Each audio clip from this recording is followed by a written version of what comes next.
de vous tenir debout, nous allons dire une portion de deux choses.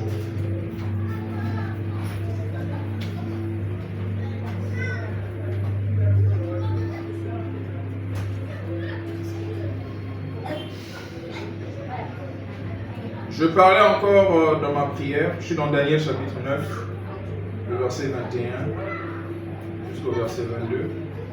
Je parlais encore dans ma prière quand l'homme Gabriel, que j'avais vu précédemment dans une vision, s'approcha de moi d'un vol rapide au moment de l'offrande du soir. Il m'instruisit et s'entretint avec moi.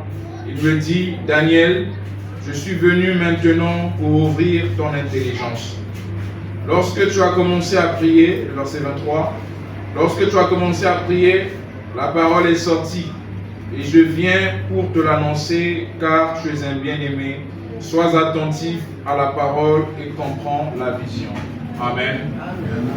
Frère Berland, je peux augmenter la mélodie et le micro, que le bruit de l'extérieur ne se fasse pas entendre.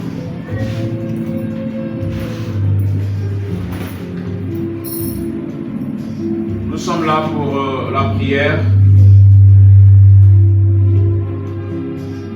Ça fait déjà 4 jeudis, ça c'est le 4e jeudi que nous sommes en train d'aborder un thème pour la prière que nous avons intitulé les lieux célestes.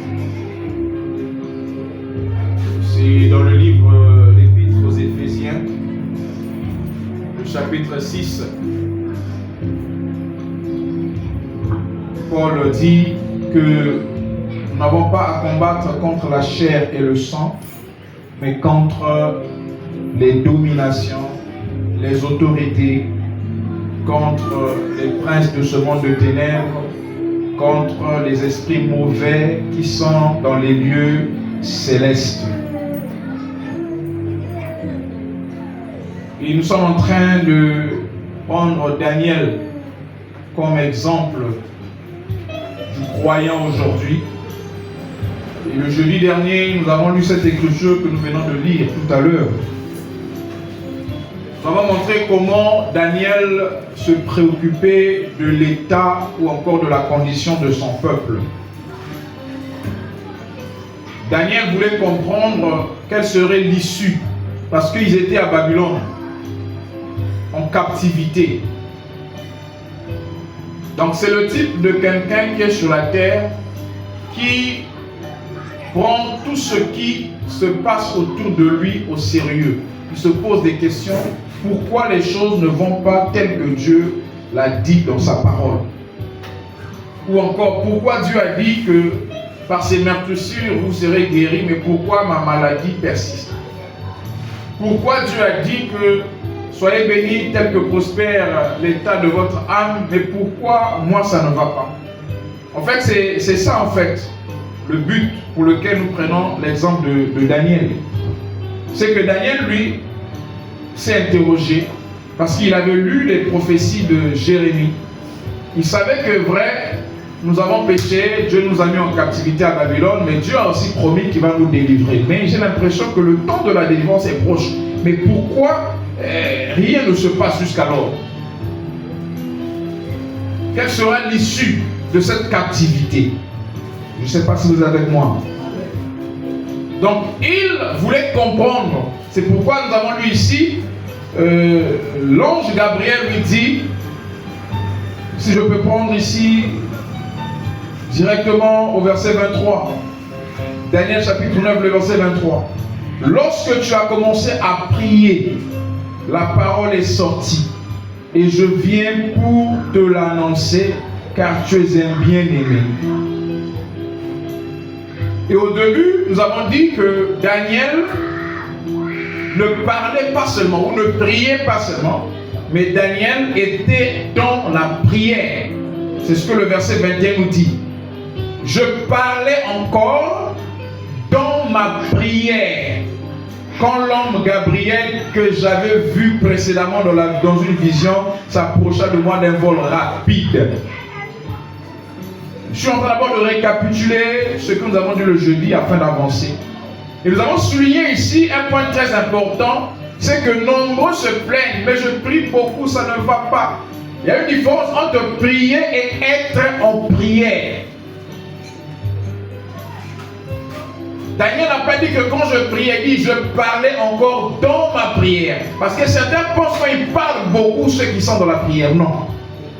Tu peux beaucoup parler, mais tu n'es pas dans la prière. Parce que nous avons défini la prière comme étant une atmosphère spirituelle. Nombreux crient dans les assemblées. Même ici, certains crient, parlent. Il nous arrive souvent même moi ça m'arrive. Je parle, mais je ne suis pas dans la prière. Quand vous êtes fatigué, vous voulez vous reposer. Vous parlez, mais vous n'êtes pas dans la prière. Parce que déjà l'esprit n'est pas à mesure de prendre sous contrôle le corps qui est fatigué, qui veut déjà se reposer. Quand vous parlez étant distrait, il vous arrive de parler ou de prier, s'il faut le dire. Vous priez. Ici, j'aimerais souligner, il y a une différence entre prier et être en prière. C'est ça surtout que nous devons comprendre. Dans la mesure où, quand vous parlez, ce n'est pas toujours que vous êtes dans la prière. Mais on appelle cela prier. Je prie. Oui, parce que tu parles. Tu parles à Dieu. Mais est-ce que tu ressens l'atmosphère de Dieu? Pas forcément. Or, Daniel dit, je parlais encore dans ma prière. Dans d'autres termes, j'étais en train de parler dans l'atmosphère. Parce que tant qu'il n'y a pas l'atmosphère qu'on appelle la prière, l'ange effectivement ne peut pas se révéler à vous. Les messages divins ne peuvent pas se faire connaître à vous. Parce que pour faire connaître un message, Dieu veut que nous puissions monter dans l'atmosphère là où il se trouve. C'est ça le principe. Donc, nombreux prient. On a beaucoup d'églises, effectivement, on commande, beaucoup d'églises sont là dans les rues. Je vais à la prière, je vais prier. On peut prier pendant 1 heure, pendant 2 heures, mais la question qu'on se pose, quand on parle là, est-ce que nous sommes réellement dans la prière? Est-ce que nous sommes réellement dans l'atmosphère? Parce que quand on prie dans l'atmosphère, on réalise qu'en réalité, les mots ne sortent plus de notre intellect. C'est l'esprit qui parle. Parce que l'esprit connaît ce dont nous avons besoin. L'esprit exprime même nos soupirs inexprimables. Donc ce que Dieu attend de nous, c'est que nous puissions être dans la prière. Et quand nous sommes dans la prière, dans cette atmosphère, alors nous sommes certains que nous parlons et nous sommes certains que nous sommes en train de parler à un Dieu qui est présent, qui est là. Nous pouvons ressentir sa présence. Plusieurs fois, nous parlons ou nous prions, mais peu de fois, nous sommes réellement entrés dans la prière. Parce que ça nécessite une concentration. Raison pour laquelle, quand on vient à l'église, on reste là, on médite d'abord. C'est pourquoi? C'est pour que nous puissions fermer les portes de notre esprit, notre imagination, qui nous emmène encore dans le travail, qui nous emmène dans ce que j'ai laissé à la maison, dans une affaire quelconque, dans une dette. C'est pour fermer tout ça et pour penser rien qu'à Dieu. Et c'est une manière pour nous de créer l'atmosphère, parce que créer l'atmosphère nécessite tout, comment je peux dire, il y a des éléments qu'il faut respecter. C'est pourquoi tantôt, quand on veut entrer en prière, on chante d'abord. On chante pourquoi? C'est pour créer l'atmosphère. Parce que la prière est une atmosphère dans laquelle on est en communion avec Dieu. Donc Daniel était entré dans cette atmosphère, raison pour laquelle Dieu pouvait lui envoyer des messages. Lui, j'ai écouté ta parole. Dès que ta parole est sortie, ta prière a été écoutée, l'ange lui dit que je suis venu pour t'apporter le message. Et tu dois être intelligent pour saisir la vision. Maintenant, regardez le problème. C'est que lorsque nous allons prendre ici le chapitre qui suit, là on voit comment l'ange Gabriel est en train de dire que je viens d'annoncer le message. Mais le chapitre qui suit, le chapitre 10, si on peut prendre nos Bibles, dans Daniel chapitre 10, le verset 1, on va voir un peu la chronologie de la suite de ce chapitre 9 que nous venons de lire. Premièrement, Daniel était en prière. L'ange vient pour l'annoncer le message. Mais il y a une suite au verset 10. Le lien avec les lieux célestes, parce que c'est ça notre sujet dans la prière, les lieux célestes. Dans Daniel le chapitre 10, Daniel chapitre 10, le verset 1, si quelqu'un est déjà là, frère Sylvain ou frère Bénard ou quelqu'un, si on peut lire le Daniel chapitre 10. La troisième année d'esprit, roi de Perse, une parole fut revenue.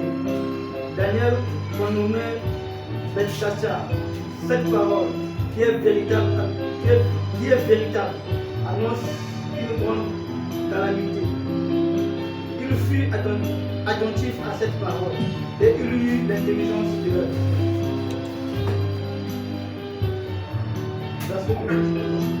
Là, c'est le verset 1. Merci. Je me suis retrouvé. Voilà. Donc ici, Daniel a vu une vision d'une calamité. Et le verset 2, on nous dit, en ce temps-là, moi, Daniel, je fus 3 semaines dans le deuil. Donc après que Daniel, je ne sais pas si vous êtes avec moi, après que Daniel ait eu cette vision de la calamité, Daniel dit qu'en ce temps-là, moi, Daniel, je fus 3 semaines dans le deuil. Donc il est entré dans un deuil. On peut appeler ça, s'il est entré dans une consécration. Parce qu'à la suite, il dit que je ne mangeais aucun mets délicat. Il n'entra ni viande, ni vin dans ma bouche. Et je ne moignis point jusqu'à ce que les 3 semaines fussent accomplies. En d'autres termes, on peut dire que Daniel est entré dans le jeûne. Est-ce que vous êtes avec moi? Donc après qu'il ait vu cette chose, concernant sa vie et la vie de ses frères, Daniel est entré en deuil. C'est-à-dire Daniel a décrété 3 semaines ou encore 21 jours de jeûne et prière. Est-ce que vous suivez la chronologie? Maintenant, regardez que pendant que Daniel voit cette vision et qu'il entre en jeûne, il y a quelque chose qui se passe dans le monde invisible que Daniel, quand il a pris la décision de jeûner, ignorait. C'est qu'ici, que quand nous prions, quand nous entrons en consécration, il y a des impacts.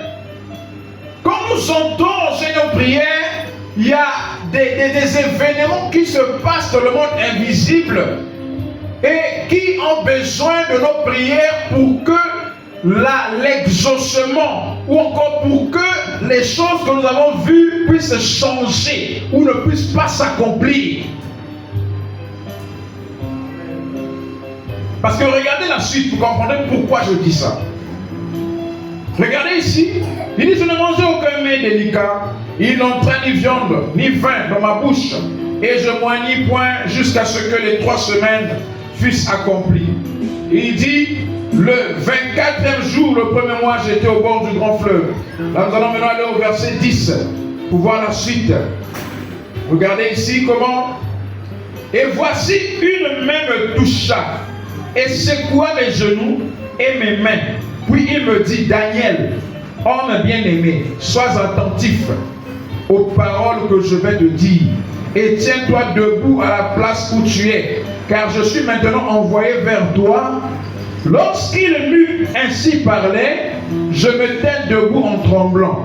Il me dit, Daniel, ne crains rien, car dès le premier jour où tu as eu à cœur de comprendre et de t'humilier, elle dit, dès le premier jour que Daniel a pris l'engagement de décréter son deuil, de rentrer en consécration, de jeûner, de prier, dès ce premier jour-là, qu'il s'est senti conduit dans cette atmosphère de la prière, et de t'humilier devant ton Dieu, tes paroles ont été entendues. Est-ce que quelqu'un avec moi? Amen. Donc dès le premier jour des 3 semaines que Daniel avait décrété, suivez-moi tranquillement. Dès le premier jour des 3 semaines que Daniel avait décrété, les paroles de Daniel qui étaient sorties dans sa prière avaient déjà été entendues par Dieu. Amen. Mais ce n'est pas le même jour qu'il a vu l'exaucement. Donc dès le premier jour, tes paroles ont été entendues. Et c'est à cause de tes paroles que je viens. Ça c'est l'ange Gabriel qui le parle. Et l'ange Gabriel le fait connaître quelque chose que Daniel ignorait. Voilà pourquoi j'ai dit que quand nous prions, il y a dans le monde invisible un combat. Parce que nos prières, le diable ou les esprits mauvais ne veulent pas que ces prières-là puissent être exaucées. Daniel ici a prié dès le premier jour. On lui dit que dès le premier jour, tes paroles ont été entendues. Mais Daniel, on lui révèle par Gabriel quelque chose au verset 13. Il dit, le chef du royaume de Perse m'a résisté 21 jours. Or que 21 jours, ça fait combien? 3 semaines. Est-ce que vous voyez ça? Donc dès le premier jour que Daniel a prié, Dieu l'a écouté. Gabriel, qui est l'ange messager, était en train d'emmener le message de Dieu auprès de Daniel. Parce que Daniel voulait comprendre l'issue, voulait comprendre les visions qu'il voyait. C'est Dieu qui donne la compréhension de ce que nous voyons. Alors, Gabriel l'a emmené le message pendant qu'il a été bloqué par le roi, le chef de Perse. Le chef du royaume de Perse a bloqué Daniel, a bloqué plutôt Gabriel.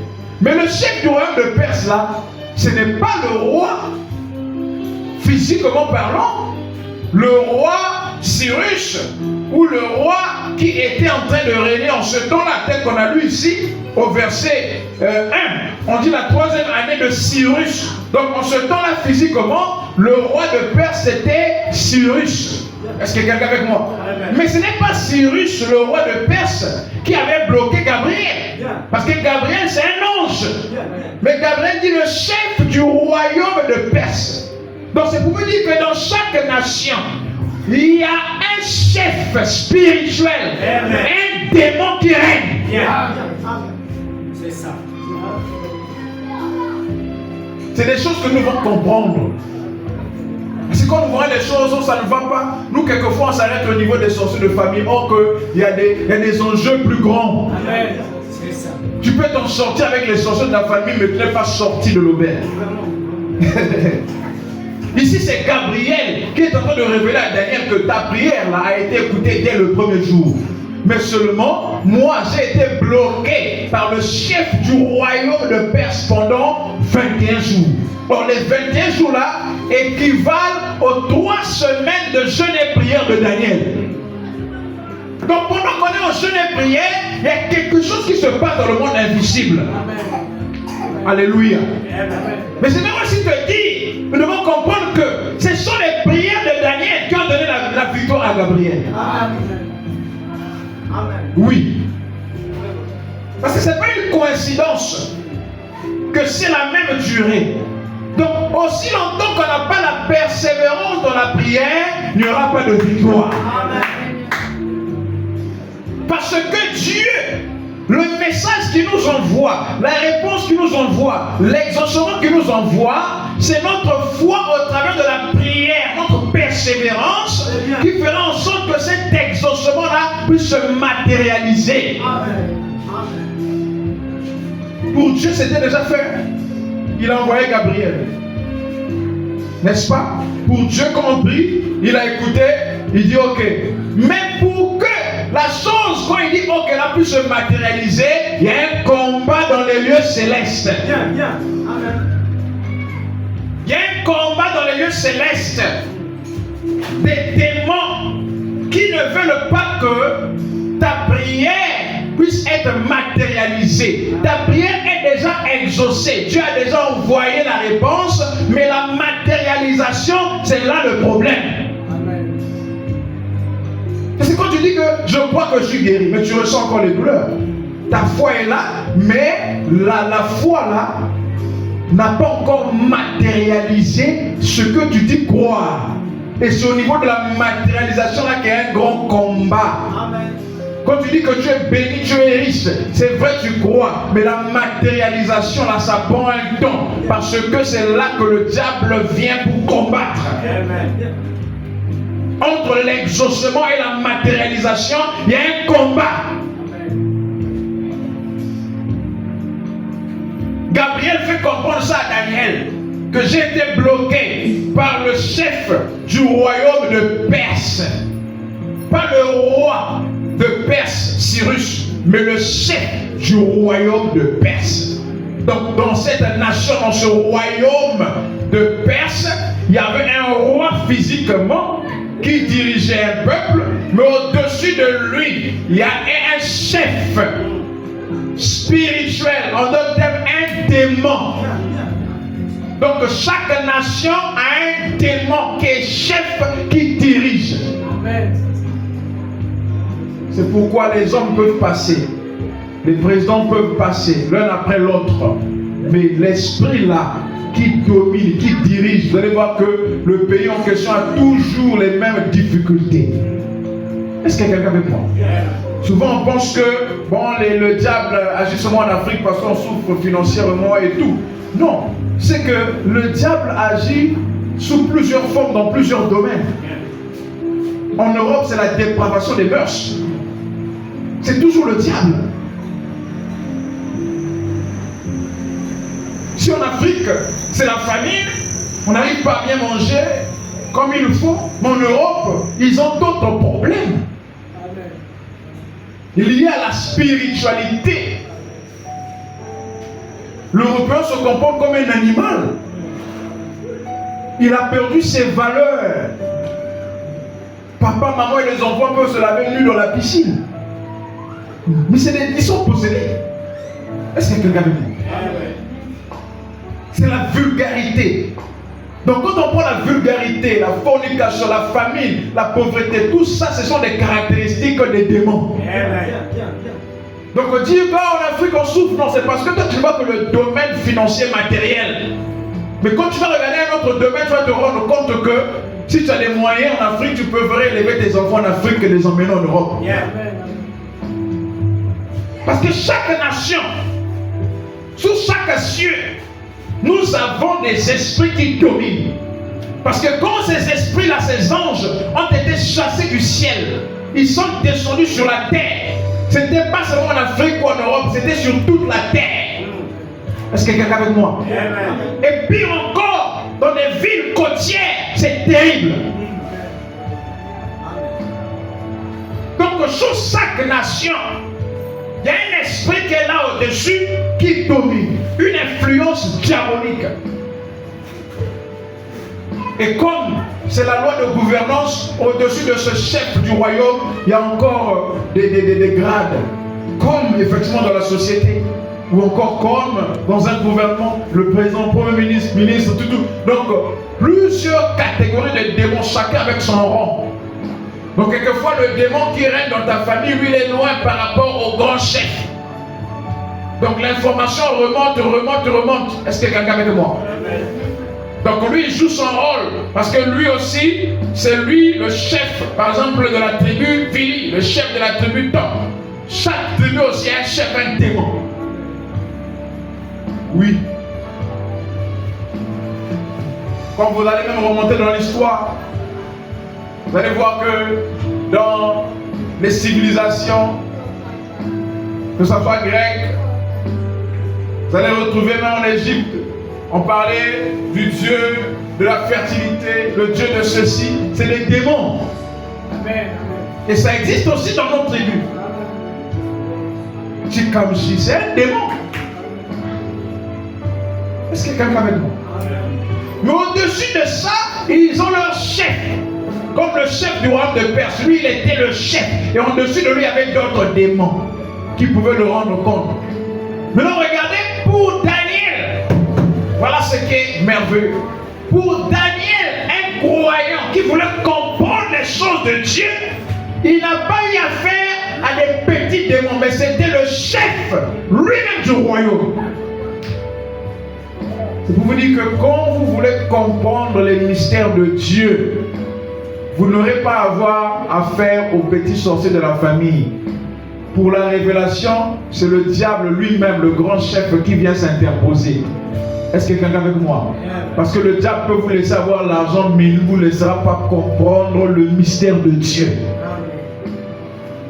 Daniel était confronté à ça.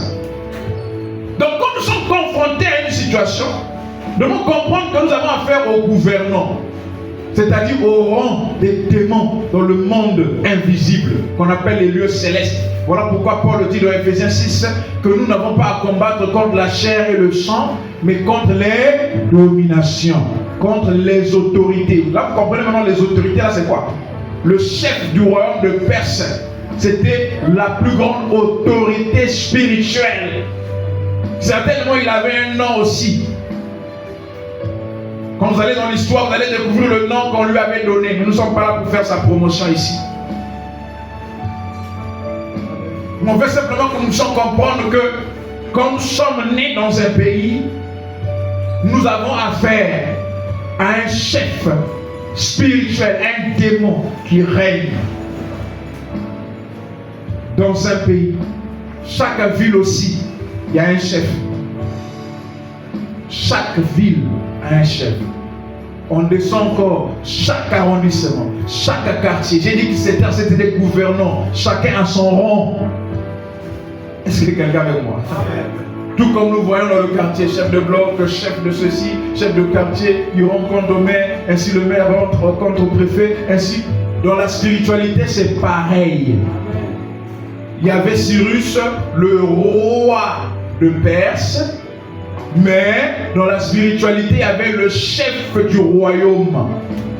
Or, le chef du royaume de Perse est plus fort que le roi de Perse. Est-ce que quelqu'un avec moi? Je crois que quelqu'un a compris. Le chef du royaume de Perse est plus fort que le roi de Perse. Amen. Je ne sais pas si vous comprenez ce que je veux dire. Mais alors, tu comprends ce que je veux dire? Les Congolais sont là à crier, le roi de Perse, le roi de Perse. Le problème, ce n'est pas le roi de Perse, c'est le chef du royaume de Perse.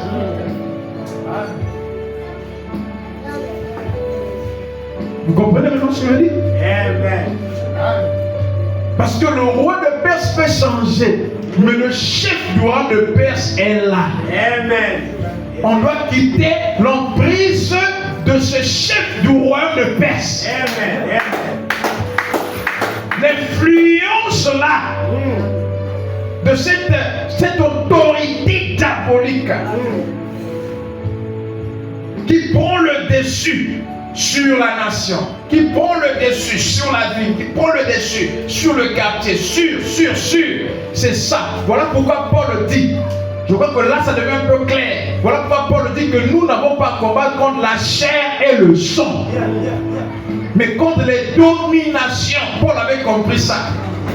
Que le problème, ce n'était pas les Romains physiquement, mais c'était les chefs démoniaques dans le monde spirituel qui dominaient Rome, qui ne voulaient pas que le christianisme s'installe. Sinon, les Romains en tant qu'hommes, ils étaient simplement possédés. Paul comprend, ça dit que non, nous n'avons pas à combattre contre la chair et le sang, mais contre les dominations. Il a compris que Rome, parce que c'était la tête d'or que Daniel avait vue, selon la statue de Nebuchadnezzar. Donc c'était des influences qui étaient là des milliers d'années. C'était ça. Ce gouvernant spirituel, ces rangs démoniaques dans les lieux célestes, qui s'opposaient à l'évangile. Quand quelqu'un s'oppose à l'évangile, ne regardez pas l'homme comme tel, mais il est influencé par le chef du royaume de Perse, une entité démoniaque. Et dans tes combats, dans mes combats, je ne regarde pas un homme, je ne regarde pas une femme quelconque, mais moi quand je combats, mon combat est dans le monde spirituel. Oh, c'est un tel qui m'a bloqué. Oh, c'est maintenant un tel là n'est qu'un instrument. Oh, c'est l'oncle, c'est la tante. Ce ne sont que des instruments. Le problème, c'est dans le monde spirituel. Parce que physiquement, nous avons le même sang. Physiquement, mon père, ma mère, mon oncle, ma tante n'aimeraient pas me voir souffrir. Mais le problème, c'est qu'il est possédé ou elle est possédée. Et donc, moi, mon problème, c'est cet esprit-là qui l'anime. Est-ce que quelqu'un est avec moi? Et quand je touche cet esprit-là, le corps qui est possédé par cet esprit aura aussi des répercussions. Donc, nous cherchons souvent à attaquer le feu. La fumée, plutôt, j'allais dire, au lieu d'éteindre le feu. Quand il y a un feu, tu t'attaques à la fumée. Tu ne vas pas éteindre le feu. Il faut éteindre le feu parce que c'est le feu qui produit la fumée. Donc c'est un problème spirituel. On ne s'attaque pas aux hommes charnels, mais on s'attaque aux esprits qui animent ces hommes. C'est pourquoi Paul dit que nous n'avons pas à combattre contre la chair et le sang, mais contre les dominations, les autorités, les princes de ce monde de ténèbres, les mauvais esprits, les esprits méchants qui sont dans les lieux célestes. C'est tellement profond ici.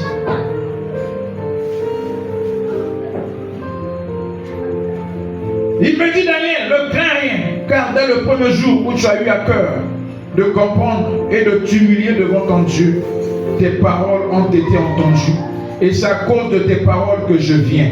Le chef du royaume de Perse m'a résisté 21 jours, mais voici Michael, l'un des principaux chefs. Ça veut dire que dans le royaume de Dieu aussi, il y a des gouvernants, il y a des rangs. Pour le combat, Dieu aussi a ses rangs, ses anges de combat. Michael, l'un des principaux chefs.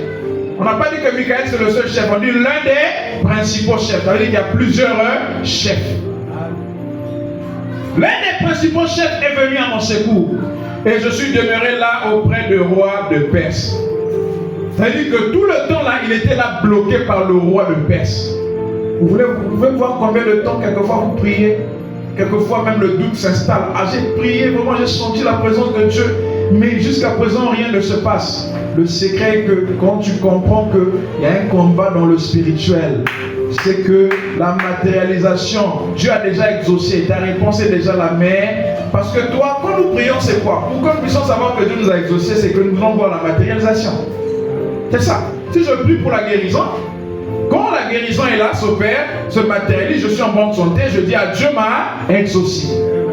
Mais avant même que je dise que Dieu m'a exaucé, avant la matérialisation, je crois déjà que Dieu m'a exaucé. Mais entre ce temps-là où je crois et la matérialisation, c'est un combat parce que le doute peut venir. Et pendant ce temps de l'exaucement, dans mon esprit par ma foi et la matérialisation, parce que les œuvres sont l'expression de la foi, pendant la foi, ce temps entre la foi et la matérialisation, les œuvres qui expriment la foi, il y a un combat. Le doute est là, l'inquiétude s'installe. Mais il faudrait qu'il y ait un soutien. Et qu'est-ce qui soutient notre foi pendant les moments difficiles? C'est l'écoute de la parole. On demeure dans la prière, on demeure dans l'écoute de la parole, on continue à persévérer.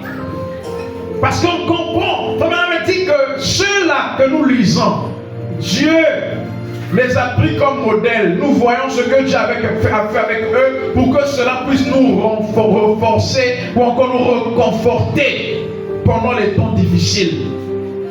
Quand je vois ça, je réalise que oui, Daniel a prié dès le premier jour, il a été écouté. Mais il y a eu un temps où l'épreuve était difficile. Gabriel était bloqué par le roi de Perse, mais Daniel devait persévérer. Mon bien-aimé, pour nous les tabernacles, on doit persévérer. Amen. Pour ta propre vie, tu dois persévérer. Amen. Dès lors que tu as saisi la vision, parce qu'on a dit à Daniel, aie l'intelligence pour saisir la vision. Dès lors que tu as saisi la vision, que tu es né pour régner, peu importe ce qui va arriver, crois que Dieu t'a déjà exaucé. Maintenant, ce que tu dois faire, c'est de persévérer jusqu'à la matérialisation. Amen. Parce qu'il y a un temps de combat. Entre l'exaucement et la matérialisation, il y a un combat. Tous les esprits vont se lever. C'est en ce moment-là que tu vas comprendre que tous les esprits méchants travaillent ensemble. Les esprits du quartier vont s'unir avec les esprits de la famille, vont s'unir avec les esprits de la nation, vont s'unir avec les esprits de ceux-ci, même les esprits des amis Est-ce que quelqu'un est avec moi? Parce que dans ce monde spirituel, il n'y a pas de barrière. Ils s'unissent ensemble pour nuire. Pour une même cause. Parce que le but de Satan, c'est de nous emmener à régner Dieu afin de l'adorer, lui, Satan. Il a fait ça avec Jésus pour terminer. Il dit à Jésus, adore-moi, tu vois tous les royaumes de la terre, là je te les donnerai.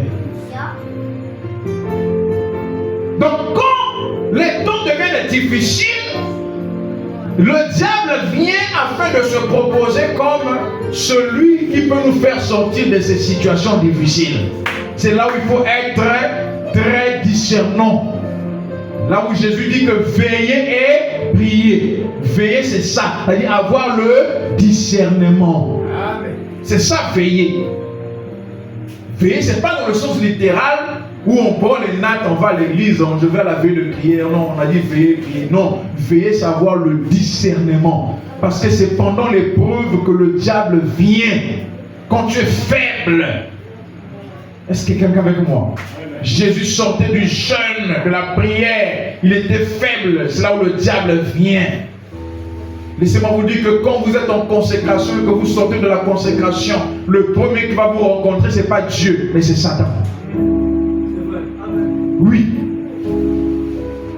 Quelquefois, la première pensée, tu as prié tout ce temps là, mais le résultat, c'est quoi? Tu as fait une consécration pendant une semaine, tu n'as même pas fait une expérience surnaturelle pour dire que j'ai vu quelque chose, tu n'as rien vu. C'est là que le diable vient, tu as perdu ton temps. Non, tu n'as pas perdu le temps. Il est toujours le premier qui vient. Souviens-toi que quand le diable vient pour te parler après une consécration, sache que ta consécration a réussi. Parce que si ça ne peut pas réussir, n'allez pas venir pour t'embrouiller. Quand tu sors d'une consécration et qu'il vient dans ta pensée pour te décourager, sache que ça l'a fait mal.